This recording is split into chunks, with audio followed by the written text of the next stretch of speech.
Olá, hoje a gente vai analisar um confronto de titãs no mundo da gestão. De um lado, o famoso Balanced Scorecard, o BSC, e do outro, o método 360 graus. São duas filosofias super poderosas, mas olha, com jeitos bem diferentes de transformar a estratégia em resultado de verdade.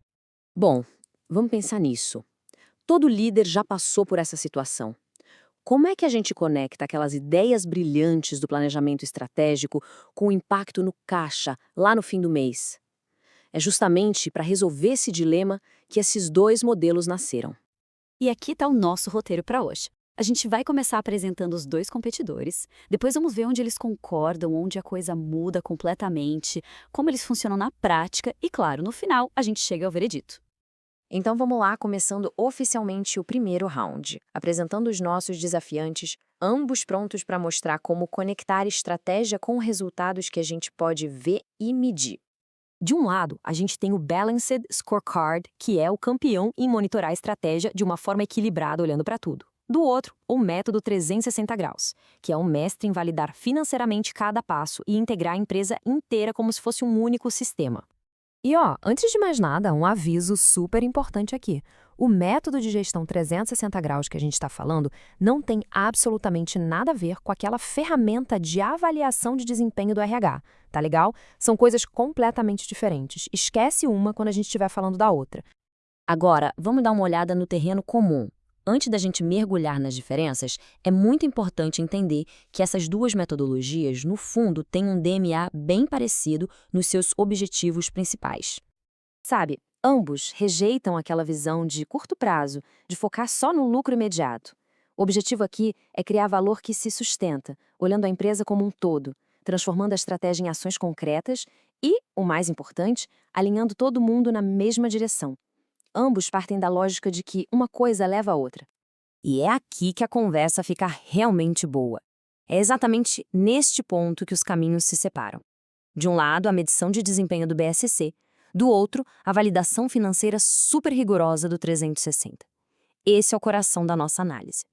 O BSC se organiza em quatro perspectivas clássicas que se equilibram. Já o método 360, ele se estrutura em quatro pilares, e as analogias são sensacionais. A estratégia é o ataque do time, a governança é a defesa que segura as pontas, as pessoas são o motor que faz tudo andar, e o MFI, bom, essa é a espinha dorsal técnica que conecta tudo. O coração do BSC é visual. É o mapa estratégico. Ele mostra como melhorar em uma área, tipo aprendizado, leva a processos melhores, que por sua vez satisfazem os clientes e, no final, geram resultado financeiro. No 360, o coração é o MFI, um motor totalmente quantitativo, que funciona como o sistema nervoso financeiro da empresa. Tá, mas o que é esse MFI na prática? Pensa nele como um simulador de voo para negócios. É um modelo que permite testar o impacto financeiro de várias decisões, de vários cenários, antes de gastar R$ 1. Ele garante que a estratégia é viável antes mesmo da decolagem. E o MFI tem uma regra de ouro, a tríade financeira. Ele obriga a conexão dinâmica entre lucro, caixa e balanço. A analogia é perfeita. O lucro, a DRE, é o alimento da empresa, mas o caixa, a DFC, é o oxigênio. A gente sobrevive um tempo sem comer, mas sem ar, a gente morre em minutos. Isso evita aquela situação clássica da empresa que parece lucrativa no papel, mas quebra porque ficou sem caixa. E o método 360 tem uma lei, uma regra que não se negocia para validar qualquer estratégia. O retorno sobre o capital investido, o ROIC, tem que ser maior que o custo médio ponderado de capital, o AC. Traduzindo, o dinheiro que o projeto gera tem que ser maior do que o custo para conseguir esse dinheiro. Simples assim. Se não for, a estratégia não está criando valor de verdade. Fim de papo. Ok, já vimos a teoria. Agora vamos para a prática.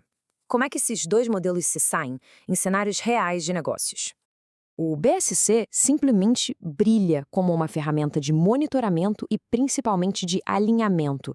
Pensa numa gigante como a Petrobras. A flexibilidade do BSC é perfeita para comunicar uma estratégia super complexa através de dezenas de painéis, garantindo que milhares de pessoas entendam qual é o seu papel no jogo.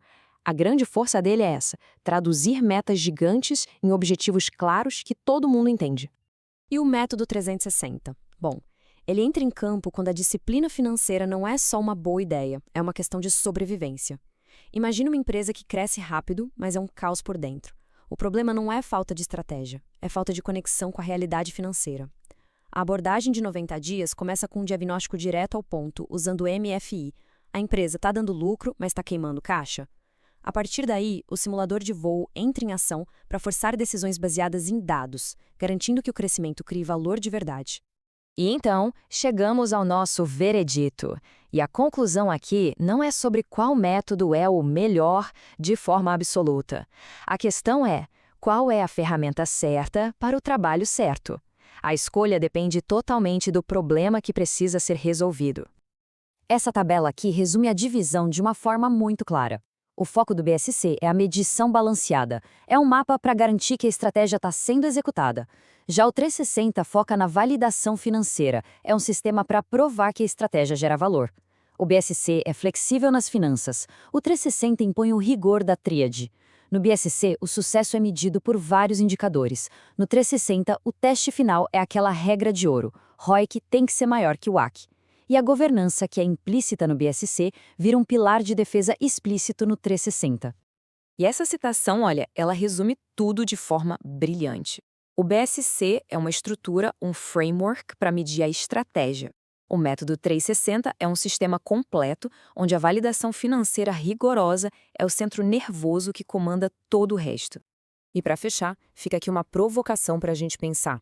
A estratégia da nossa organização hoje, ela funciona mais como um mapa para a gente medir e guiar o caminho, ou ela é um motor potente já testado e validado financeiramente para gerar crescimento? A resposta para essa pergunta não diz só qual filosofia se encaixa melhor, mas revela muito sobre a maturidade da gestão atual. Agradeço a companhia nesta análise